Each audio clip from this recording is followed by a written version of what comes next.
To support this podcast, go to positivesarcasm.com/donate. Any amount is appreciated. Once again, positivesarcasm.com/donate. Thank you and enjoy the program.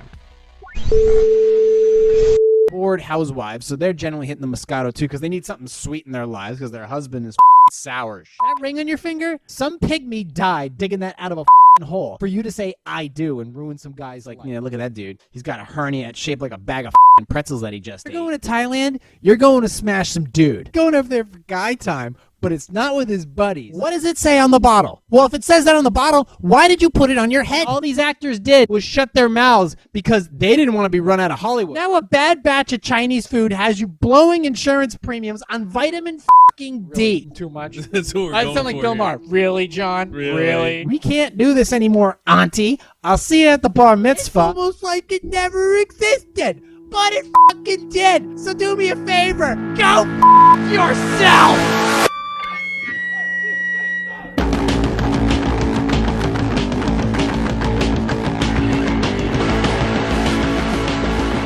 Jay here, positivesarcasm.com, recorded here from the Spare Parts Studio. There is that jazz music that calms me, soothes me, sets the rhythm like it's supposed to. My nephew said that his mother was on a conference call, and apparently, she was on a Zoom call, and apparently the very beginning of last week's podcast was on full blast, and I may have said some things that may have offended. To those whom I offended on a Zoom call that I had absolutely nothing to do with, well, get over yourselves. None of the shit that you do fucking matters. In the meantime, you can find me on all social media. You go ahead and check me out. You can email me directly. Check me out. PositiveSarcasm@outlook.com. Check out all my channels. I was going to drop my new reaction channels, actually kind of perking up, and I've been hoping to do a little more, drop like a couple videos a week, but yesterday I was about to upload one and get it ready for public consumption today. Buzz blocked. So no reaction for you for the rest of this week. Sorry, I don't know what to tell you. I am been working on little things here and there to make my music reactions different from all the other ones. Not totally different, but just a little bit to let you know that, hey, I am putting in the effort to find some really good stuff that I think you would enjoy, that I definitely enjoy, in a way that you would be like, all right, this may be worth looking at as well. So that's one of the things I was doing. I'm disappointed. I did get to drop Meshuggah's Demur, because I know there's a lot of fans out there from Meshuggah, but sadly the Slipknot one from their live concert back in 2002, Google said, no bueno on that one, and pretty much blocked it worldwide. So that one's not going to see the light of day. And I'm not going to go, unless I create a new, I've been thinking about creating new channels on different networks, like Rockfin or whatever, or Rumble, but I don't know, it just hasn't, my brain has been so bogged down by other things lately that it just hasn't reached that it hasn't made it there yet. It's just not there yet. I even tried Odyssey, but Odyssey you gotta earn credits in order to upload shit, and it's just like, alright. Variant. So I don't know what my strategy is for those that have been blocked. I know some of them are definitely gonna like Baby Metal is one that a lot of those are blocked if you try to upload them to YouTube and react to them. There are the one from Slipknot, definitely. Anything done by Vivo, I think it is Vivo, music by Vivo. Those ones generally they have issues with you uploading and reacting to those. And what's the other one? Rammstein. Rammstein, that one, they're picky on those too. But it's not a slight on the bands. It's just, hey, that's just their preference, and hey, okay, whatever. So I'll pick out some new videos, and I'll pick out some new bands, I'll pick out some new videos and new songs, and I'll get right back at it.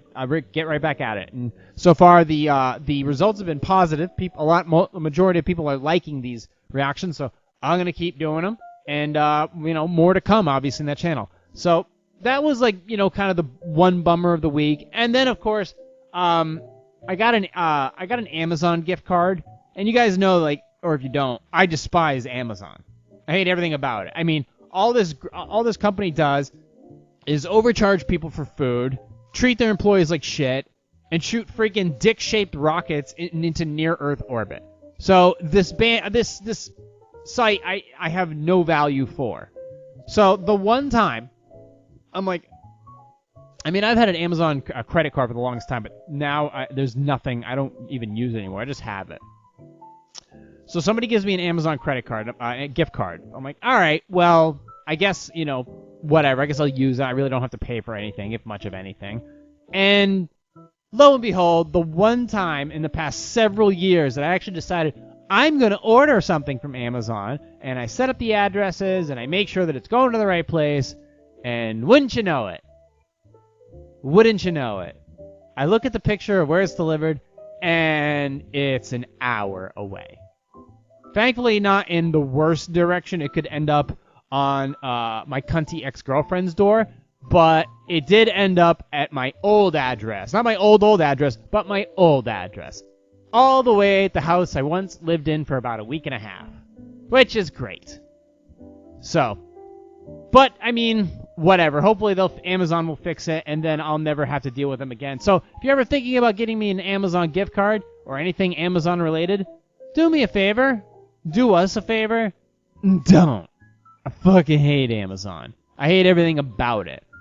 Everything. I don't like going there. I like nothing to do with it. I can't support it. There's a lot of companies I don't support. Starbucks is one of them. I don't need it. You guys realize how much you don't need. Amazon, you literally don't need. For any reason. You don't need Amazon Prime. You don't need Whole Foods. You don't need Amazon.com in general.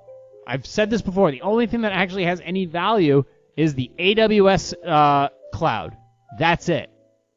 And most of you don't even use it. So do me a favor. Do us all a favor. Stop using Amazon. It would make life so much easier for competition. And they even own the New York Post. So please, just, I'd rather, well, at least do me a favor and stop and don't give me gift cards to Amazon. Because this is the one time I do it. And obviously, well, F that noise. I'm literally just going to, if I get a refund or whatever, I'm just going to give the fucking gift card away and be like, I don't ever want to see this shit again. Somebody else, it's like giving me a Dunkin' Donuts gift card. It's like, I don't like that stuff. That's just digestive fuel. Okay? So that's that. So congratulations to the people who now own my former house. You got some free shit in the mail that you'll probably never use. But that's the bad news about my stuff ending up on the seacoast. But speaking of the seacoast, I did make an official announcement this morning that as of mid-September, I'll be temporarily, for the next 9 months, starting in mid-September, the Positive Sarcasm Studios will be recording and operating out of New Hampshire's seacoast. Finally. I was there for 10 seconds, and I made one video. In 2 hours, I made one video, and my shit was packed pretty much the next day. But a great moment. I'll be for 9 months. I will be setting up shop, fully furnished, about 60 seconds from the ocean, from the beach itself. It'll be great. It's great for my morale. And it's a very interesting life lesson. Because ever since I left that area, that dream behind, I had been fighting like hell since I dropped the very first podcast when I returned. Mentally I was defeated. I was so defeated, I felt like there was nothing I could do. I had no options. I had no control over myself or my name or anything that was going to take place in my life. I figured it was all over and I was just a tragedy of life.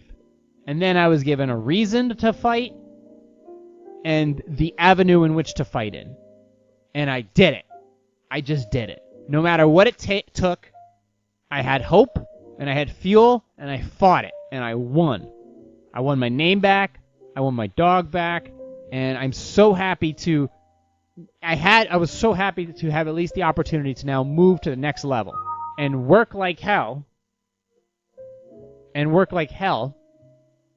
to get whatever else I wanted back. And I think it was Jordan Peterson said, you wouldn't know paradise if it was right in front of you, but you might catch a glimpse of it, a glimmer of it. And I feel like that is something that has been opened up to me, at least temporarily.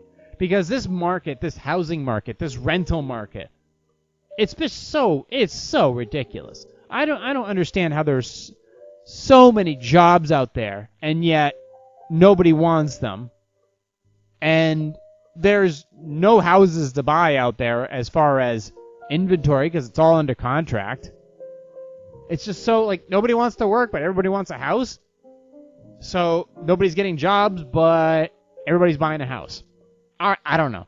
It's just too confusing at this point. And I was like, why am I trying to do that right now as well? Why am I putting in offers, asking price, over asking price, and yet getting blown out of the water by other bidders, several bidders? So I'm like, why am I participating in this rat race? This is stupid. And I mean, I'm like, obviously I don't want to be a renter. I don't want to be a renter for life. And then you look at the rental prices right now and their stipulations. The vast majority of them are like, no pets. Well, fuck you then. What the hell? First of all, what are other people going to do that can't participate in the rat race right now for buying a house? Like that's even an option. What are they going to do with all their pets? What is going to happen to those poor bastards when you tell them no pets and they're going to have to make these sacrifices? It's like, Jesus Christ. You're already charging an ass load for these people to live there, plus utilities, and now you're telling them fucking Fluffy can't live there too? It's an absolute insane shit show. And it's going to come back to haunt them eventually. I don't know when. So, I was fortunate enough to I kept working at it. Every moment of every day, if I wasn't working on this thing or that thing, I was looking at that. When I woke up, when I went to bed, I was always checking prices. I was always checking rentals. I was always checking options. Wanting to see, how can I work through this? Figure out how to extend my ability to live the way that I want to live. And save the way that I want to save. And focus on the dream of mine. It's like, well, if I can't do this, then I got to do that. Well, if I can't do that, then what about this? Is this an option? And then finally, because I just kept looking, kept inquiring, kept figuring out a better way to make this work, something worked. It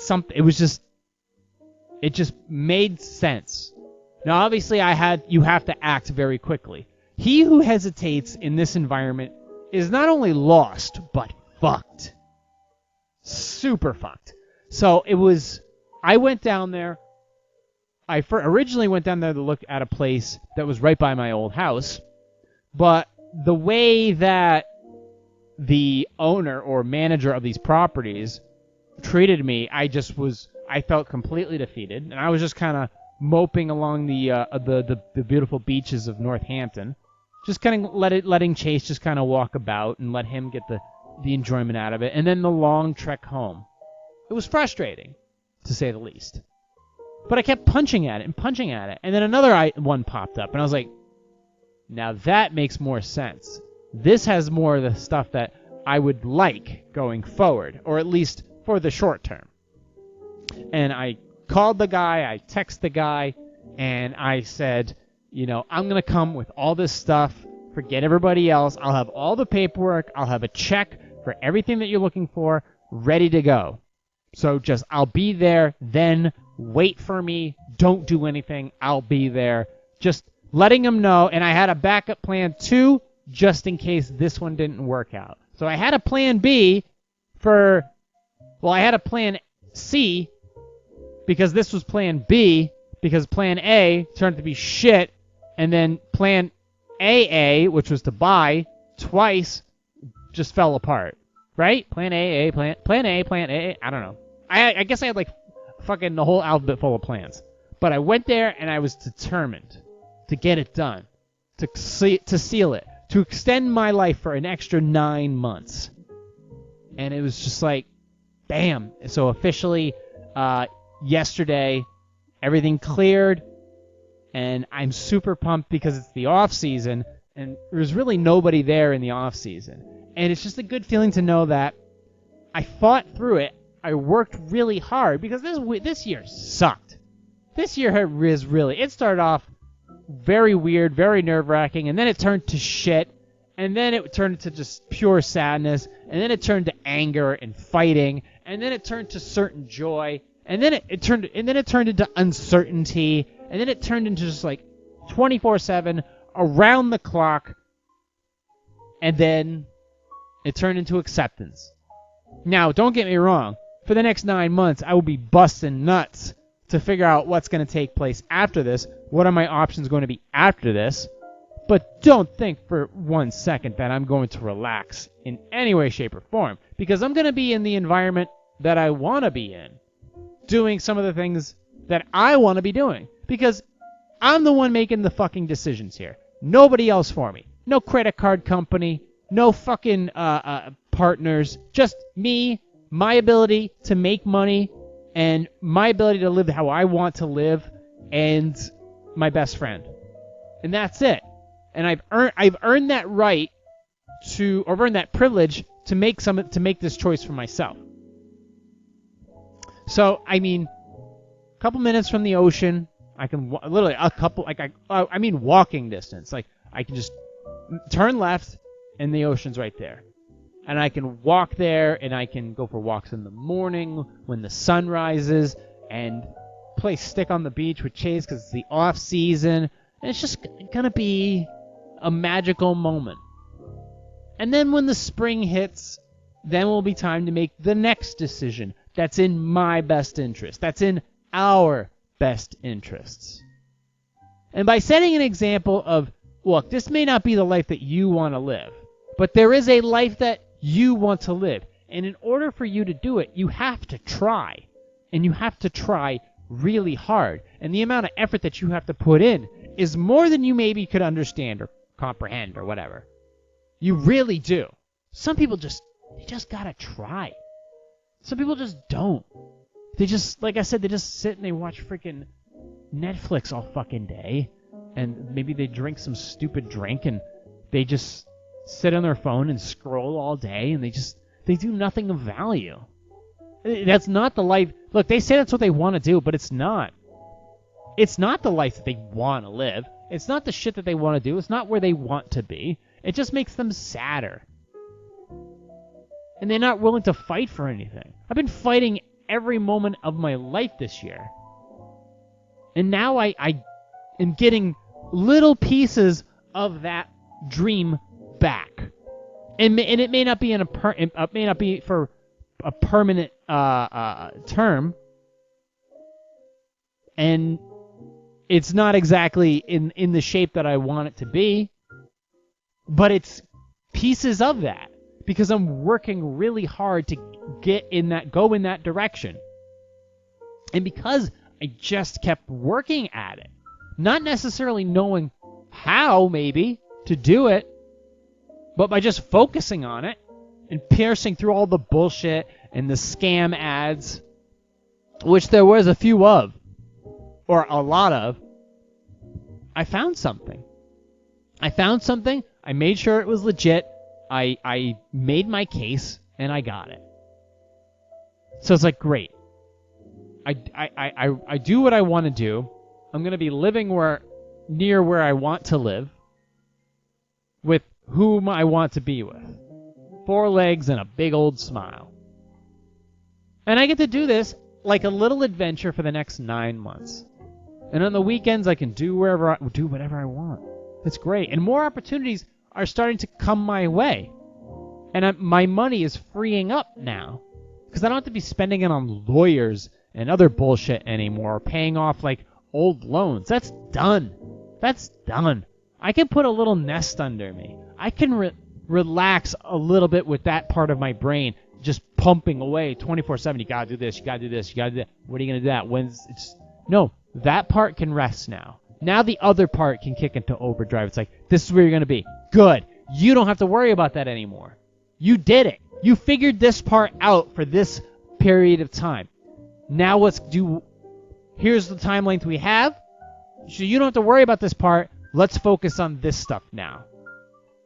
Okay? So let's put all this brain energy now into what's going to happen with your money, what's going to happen with your next 9 months after this.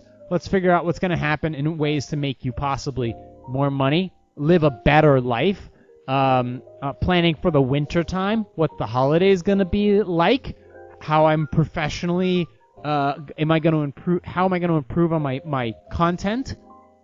What kind of content am I going to put out when I'm down there? Because I had plans for certain content when I was down there, and I did create one of them, but it had a very sour ending.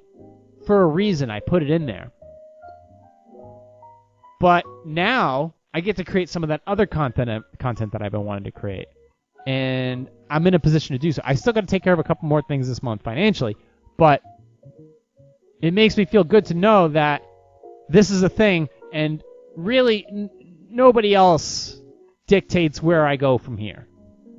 And it's great. You just got to try, and you have to do it every single day. There's no way these opportunities are going to come about if you're just standing there waiting for handouts. It's just not going to work. And I was already starting to get the mentality of where I was currently residing. You know, this isn't the place for me. It never was. But at this point, it was my only option. It was my only reasonable option. And I took advantage of it. It was worth it for the time being. But now it's definitely time, and not a moment too soon, to take advantage of a lifestyle that I wanted for the last 10, 15 years. But I'm trying to convey to you, it's like, you can do this too, if you just work your ass off. And it's not like you don't, 5 hours of sleep. It's like, no, you can get the sleep that you need as long as you prioritize effectively. As long as you are eating the things that you're supposed to be eating, studying the way that you're supposed to be studying, writing things down, putting in that effort of searching and looking and inquiring and asking and just doing that. And if you do that, more opportunities will come your way. But people don't realize that. They just want to complain about everything. They don't understand why this amount of effort matters so much, because it's the only way shit gets done. It's the only way that you're going to make a difference in your own life. By putting in this amount of effort that I put in.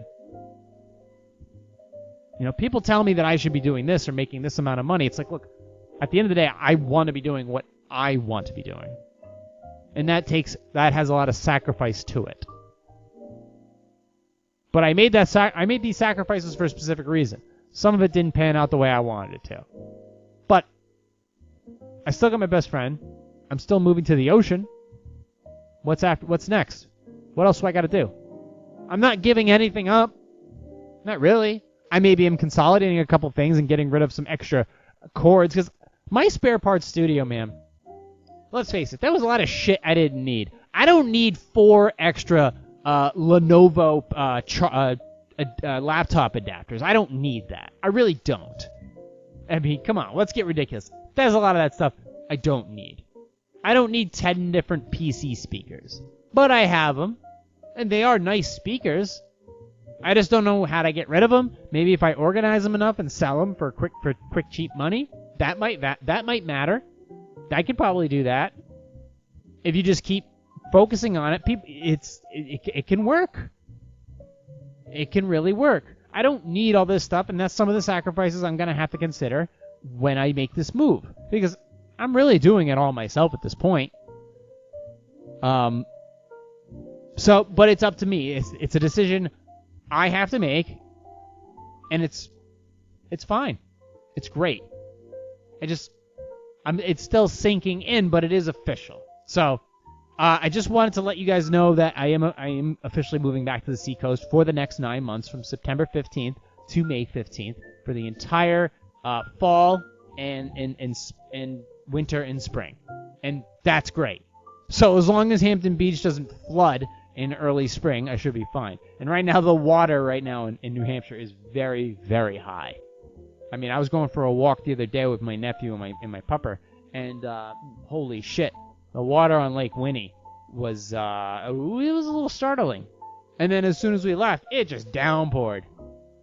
So, but, you know, satisfaction, well-deserved, well-earned, and a nice little win to kind of smooth out 2021. Regardless of what takes place next, I'll have a little more brain power to focus on what's going to take place next. Instead of worrying about now, I can focus on a little bit later. Don't get me wrong, I'd rather this be permanent, but it's the step in the truest direction of the life I want to live. And that makes me feel good. Definitely makes me feel good. And man, didn't think this was a possibility. I really just wanted to find a place of convenience, and now I found a place with some real opportunity here. So I'll see what else comes up, but I'm gonna tell you, man, if you want to really make shit happen, I think Robert De Niro said it best in that movie, The Score. Figure out what you want in life and spend the next 25 years getting it.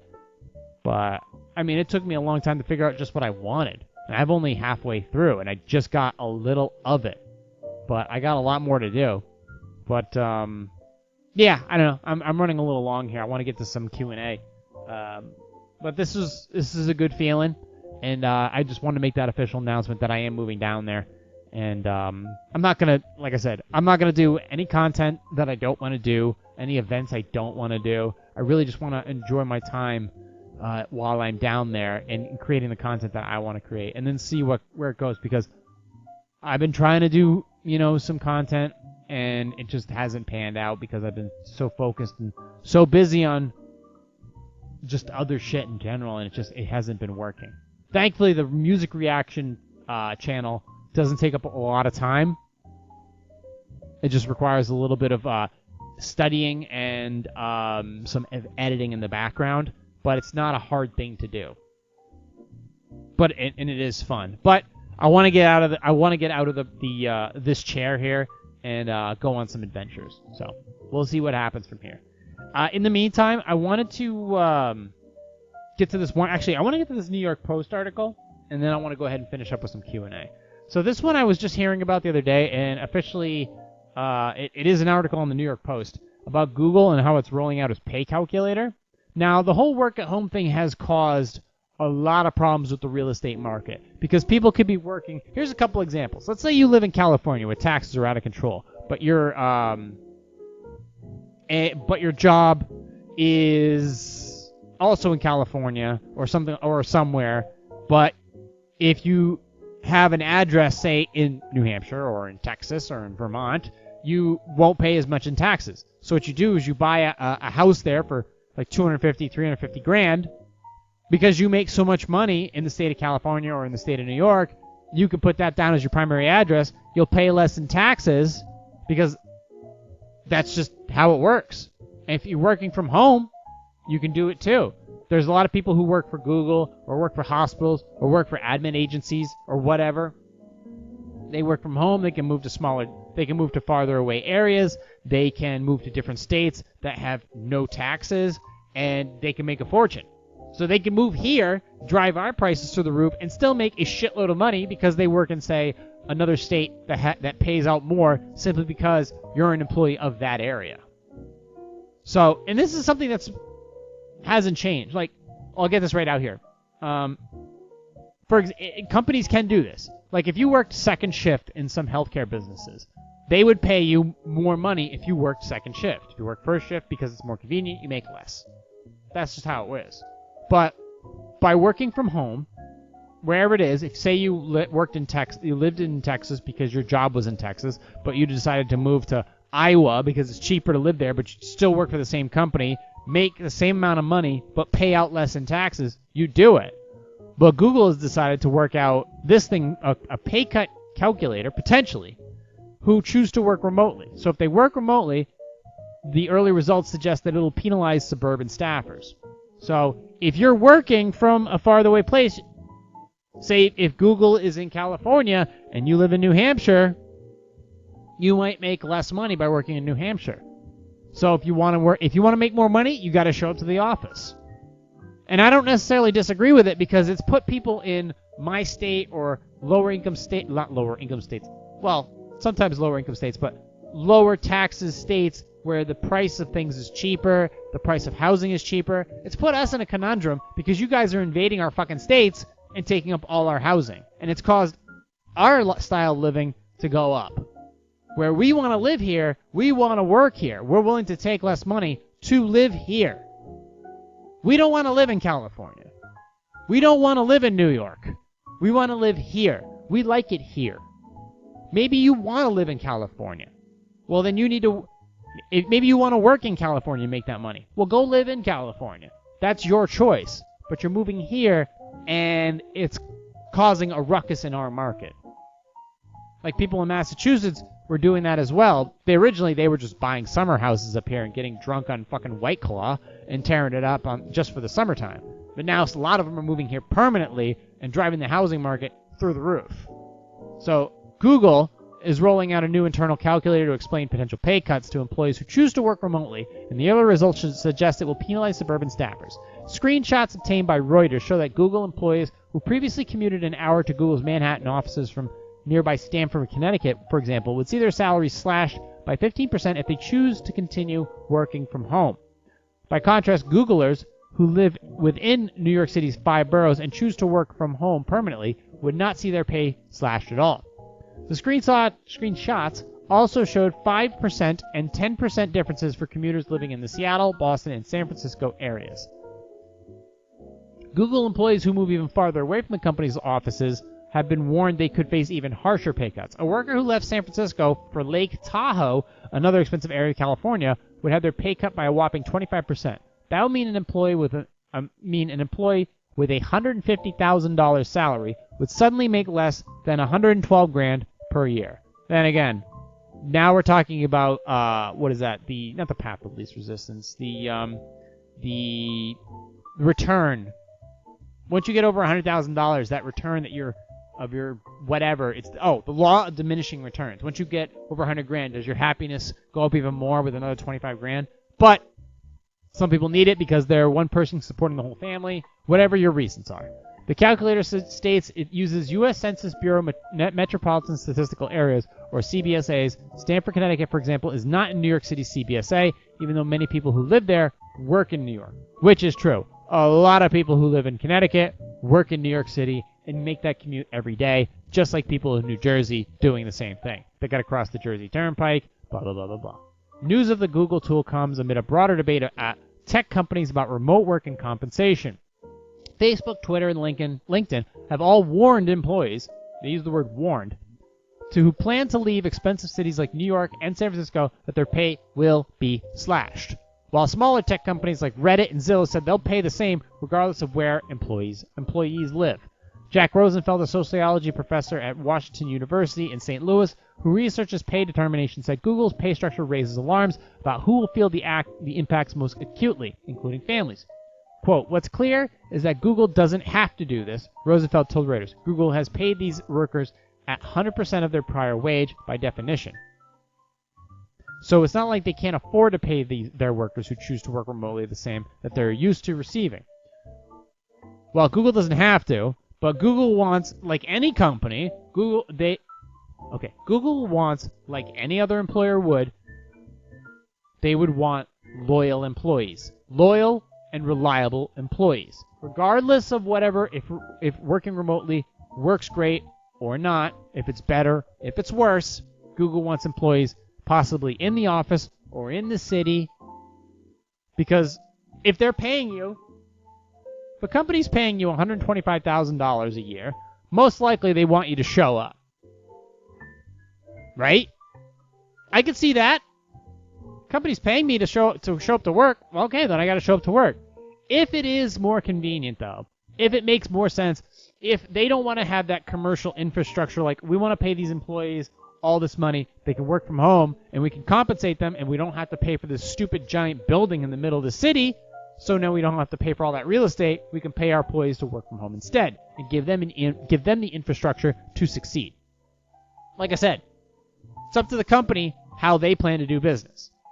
Google, let's see. Google, which has about 140,000 employees worldwide, took in $61.9 billion in revenue during the second quarter this year alone. The company did not immediately return for blah, blah, blah, blah, and did not address the Stanford Commuter issue in a statement. Our compensation packages have always been determined by location, and we always pay at the top of the local market based on where an employee works from, a Google spokesperson told Reuters. That was the New York Post, courtesy of Theo Waite. Shout out to Theo Waite. So if a company has every right. So let's say Sarah. The company is located in San Francisco, California. The opening is in San Francisco, California. If you want to move to San Francisco, you can take this $115,000 job, Sarah. You got to come into the office every day from 9 a.m. to 5:30 p.m. Okay? And then this is your pay scale, and this is da-da-da. However, we understand that you live in Salt Lake City. But regardless, we love your application. We love what you wrote on it. We love your resume. We love your personality. We would still hire you. However, because you are preferring to work from home, we're not going to pay you the $115,000. We're going to pay you $110,000. But you don't have to move to San Francisco. If you decide to move to San Francisco, then not only would we pay you $115,000, we will also pay for your moving expenses as well. That's called negotiating. That's something that the employee and the employer are capable of doing. But if Google wants to pay an employee less money based on where they live and what they actually do, well, I get it. If you work, I know people who work from home and make a shit ton of money, like $130,000.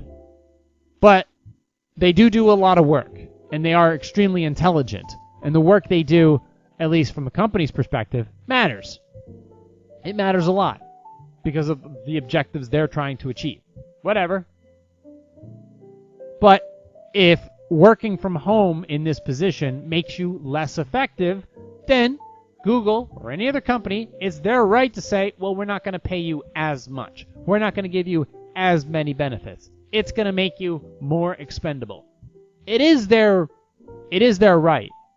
Now, from a selfish perspective, this puts people who live in that area, whether it's in San Francisco, California, where the rent and the price of housing is through the fucking roof, even though that state and that city has turned into a giant shithole. However, you don't have to work there.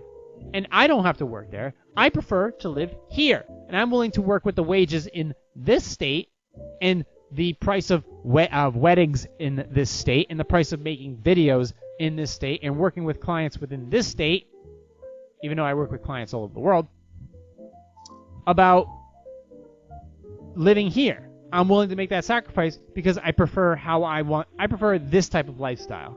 I want to live here by the ocean. These are the opportunities available to me. Great. You want to make Massachusetts money? Go live in Massachusetts or go live on the border. But it's not like you can't live on the border of Mass and drive across into Massachusetts and work at a place there and make that money. You could totally do that. But we're talking about work from home. Work from home specifically is you living in New Hampshire, but your job's in Massachusetts, so you decide not to show up at all. You decide to take the work from home option. And your company's like, no, you're actually more valuable in the office. So if you want to show up to the office, we'll pay you $5,000 to $10,000 more or whatever their calculator is. If you choose to stay in, Hudson or Mason or Nashua, well, we'll still let you have the job, but you're going to make less. These are the options.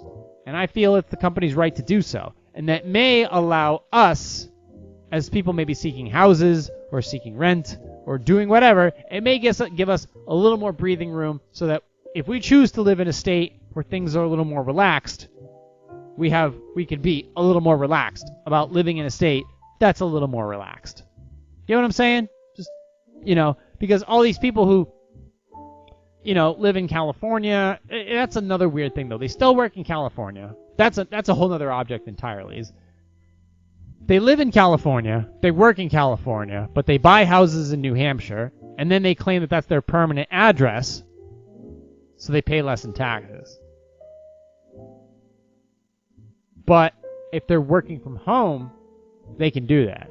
I don't know what the rule is. I don't know what the rule is if they're still showing up to the office in California, but they have a permanent address all the way across the United States. So there's a lot of and obviously last year created a lot of these loopholes. Well, they didn't create them, but exploited them. And it hurt a lot of people's opportunities to move up the ladder in their own communities if they were trying to buy a home for the first time, or just trying to get ahead, or trying to get to the next step in life. They got blindsided, and they're still picking up the pieces. And, you know, I don't foresee a lot of good things coming our way. But for me, you know, I'm working hard enough to know that I'm in a position to at least keep afloat and enjoy the life that I want to enjoy. I just have to make sure I'm treading water the entire time. I also don't work for Google, so I can do whatever the hell I want. Let's go ahead and get some Q&A, because we have I've definitely run my mouth long enough that I think I've earned that right. If you want to support this podcast, go to positivesarcasm.com/donate. Any amount is appreciated. Questions, concerns, comments, you can email me through my website. Go to positivesarcasm.com, click through all my stuff, go to the contact page. You can also sign up for Webull. Go ahead and deposit some money. You'll get free stocks. I'll get free stocks. If you just want to email me directly, positivesarcasm@outlook.com. Here we go. Jump into the dig.com Q&A, and then we'll close up shop for this great week. How can I convince my wife? Hope you're liking the jazz, by the way. Ooh, ooh, ooh, ooh, ooh, ooh, ooh. How can I convince my wife to stop? Am I even recording? Oh, good, thank God. How can I convince my wife to stop hiring house cleaners and just lower her standards of cleanliness? Several months ago, my wife informed me that she wanted to hire a house cleaner, saying she was tired of the mess, tired of feeling overworked, and tired of fighting with me about chore division. Chore division? Yeah, sounds like a band. A week later, a maid arrived at our house. I find it incredibly stressful. I worry that the maids aren't careful with our things. They might peek at our private documents. That's all in all. They may peek at our private documents, and that's all in all. This is ridiculous expense. $300 a month. That could go better elsewhere. What's wrong with my face? Through my wife said this is what she wanted to spend her entire annual raise on. When the maids leave, I'm fried. But I admit that my wife does seem much happier. I still wish she could just relax and lower her standards a little, but am I the one who has to get over this? Well, if you don't do any of the cleaning in the house, you have no say in the matter. Like, I'm a person who, at least for the time being, I'm a very organized person, and I take care of my stuff. Like, I take care of my stuff, and that's why it lasts very long. I've only lost one laptop this year that finally died, sadly. R.I.P. the i3. But, yeah.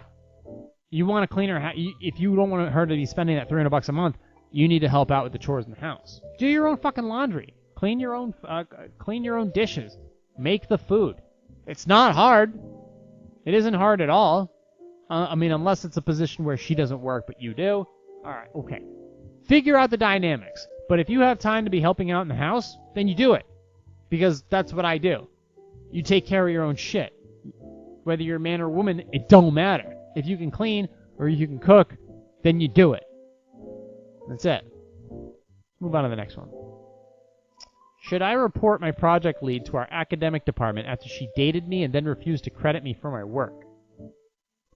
My girlfriend and I are both in the computer science program at school. She's a master's student and I'm an undergrad. I was assigned to do her research and write. I was assigned to her and to do research and write code, run tests, collect data, and help improve the system and work on the paper.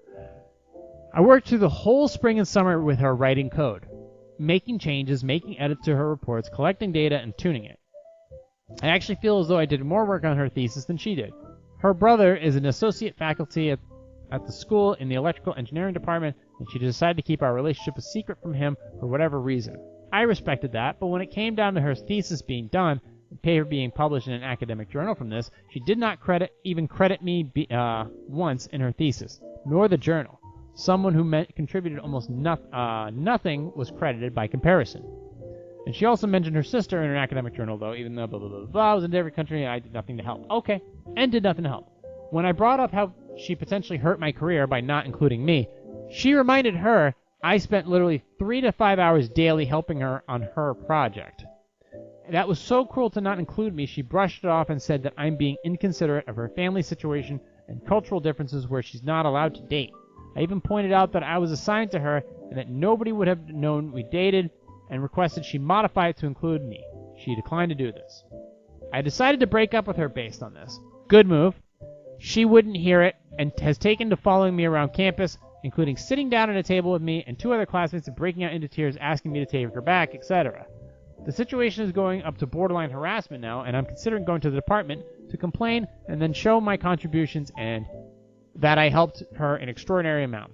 I don't want to ruin her life or anything, though, so I'm curious if this would be overstepping some boundaries, potentially overreacting to what happened. Okay. Alright. It basically... treat everything like black and white. Forget about cultural shit. If she doesn't include you in the paperwork, first of all, she went full psycho on you, so you broke up with her. Good move.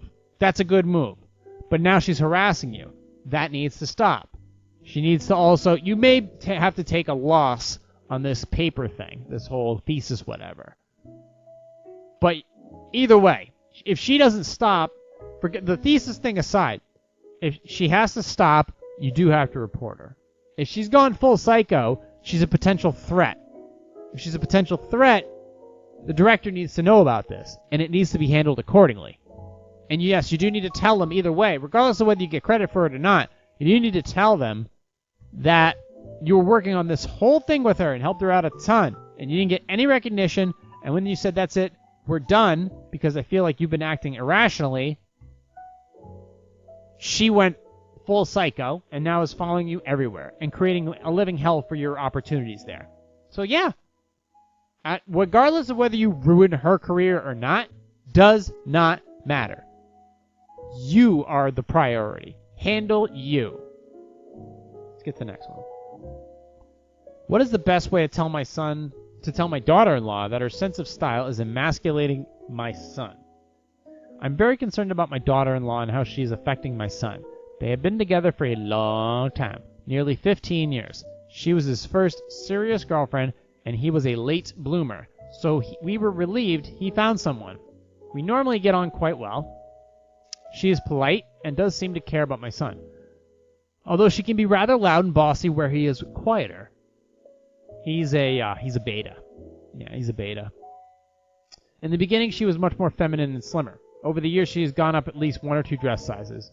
And I've tried talking about the health issues of large family members as a hint that weight gain is a dangerous path, but she seems unconcerned and says she just loves food. However, now there's a new problem. She increasingly dresses in a manly way, which would be fine if she was gay. Oh boy. But she is my son's wife. She has to cut her hair short and always wears full shirts, not blouses and chinos. She also got tattoos down her arms. I fear she is going to make life difficult to herself at work.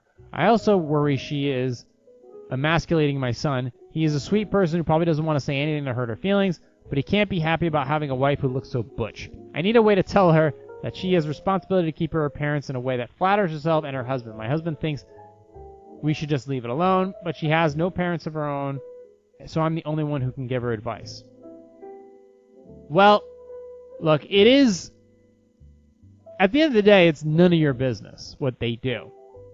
Okay, you can talk about it because it is your son and say, son, I care about you and we want you to be happy and succeed. But the son the son does have to stand up to himself, and it seems like he's obviously not the dominant one in the marriage. So, and you can love whoever you want, but if you are just in a relationship and you don't know how to be outside of, if you've never been in a relationship and you suddenly get into one and you're just happy to be with somebody, it's like that Happiness and Slavery is a Nine Inch Nails song, and you just let people walk all over you. And this chick, if she is truly walking all over you and being emasculating to him, okay, well, that's a thing. You obviously can't talk to her. She's not going to listen. You can talk to your son, let him know you're concerned, but if you feel like your son has gone astray, well, look, you do what you want to do with your life. And tell your son to figure out his stuff, and if he has to be a man at times, he needs to be a man. but it seems like he's no longer the man in the relationship. You seem like you have some concerns. I mean, maybe you didn't word it the best way, but you're talking about your son. I can understand if your wording is not perfect. This is somebody you truly care about, and you've seen their precious loved one change in many different ways. However, change in a relationship, it comes with the territory. But you have concern that something's up, so it's up to you to bring it up to your son and see how he handles it. And if he chooses to not do anything about it, then there's nothing you can do. And you kind of have to let him, well, do his thing.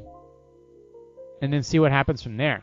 But if you don't want this person in your house, this butch lady per se, you don't have to have anybody in your house that you don't want. If you don't like somebody's presence, you can make them leave.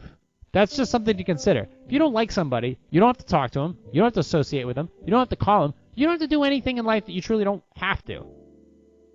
I mean, yeah. Fuck this broad. I mean, if you don't want to see her around and she's becoming overbearing in your own household, well, she has her own household that she can oversee. And it isn't yours. So, but yes, at least you have enough concern. Bring it up to your son and be like, look, this is what I want to do. This is what I have to say on the matter. If you choose to go down this path, we really can't help you all that much. Because we don't like this, how she's treating you from a certain angle. And we just would rather not her be around us. But this is your marriage. We respect your decision. Go along your merry way. It's an option. At least you give them the opportunity to think about it. So, let's keep going. How can I look at my parents again after discovering they had a threesome with my boyfriend 10 years ago? Jesus Christ! I'm a 24-year-old gay man with a 31-year-old bi boyfriend. I've known since we got together that he's a lot more sexually experienced than I am.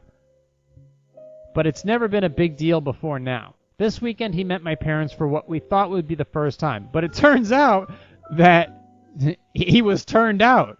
That 10 years ago, during his big bi slut phase, in his words, they had a threesome. I recognize that no one did anything wrong, but they were 3 consenting adults, and it's not like they could have known that he and I would get together in the future.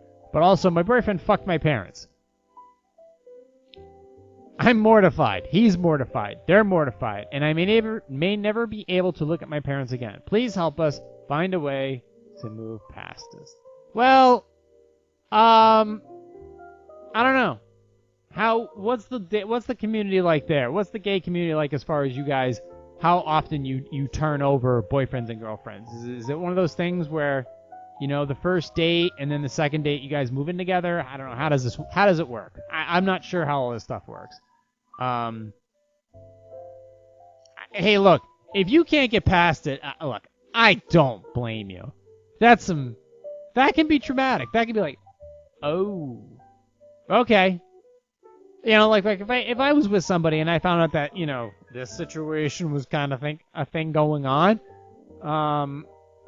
yeah, I could see that I would affect the relationship going forward. I could see, yeah. Dude, I don't really blame you all that much. I don't know if there's a way to move past it other than talking about it. And if it just doesn't work, then it don't work. Alright, let's do one more and then let's get out of here. How do I find out who's the husband and who's the wife in any given same-sex couple? Okay. There are several same-sex couples within our circle of friends and former co-workers. Whether male or female, each has a husband and a wife. We are not sure how it is decided who will assume which role, and we don't feel comfortable asking what might be too intrusive a question regarding their relationships. We would appreciate... Okay, well, look. If you have questions about how things work, then you ask. You may not understand because you're not in their position. So you ask questions, however naive they seem. I know it can be embarrassing to ask questions about shit you don't know about, but that's how you learn stuff. So if you're just curious, you want to know how these dynamics work, well, you first start up, where'd you guys meet? What were your similarities? What were you guys into? What did you have in common? What's the dynamic at home? We don't know many people of this dynamic, so how does it work? Who's this and who's that? We don't know. We're interested because we respect you people, and we want to know more about your life and the things that you do to make sure your relationship works, and maybe it'll help us out with our relationship. That's all. And if it is a husband and husband or a husband and wife thing, okay, whatever. As long as it's a dynamic where two people are truly working really hard to get along and make a good life for themselves, their friends, their family, and the community that they live in. That's the major factor. But you ask these questions and you start from an angle of finding out about them, how they met, what their life is like, their dynamic, and then you eventually work that question in a non, hey, I've drank 46 Coors Lights and I want to know who's the power bottom. You want to know more about how does this dynamic work in a sense of you're actually truly curious about how their marriage, how their relationship works.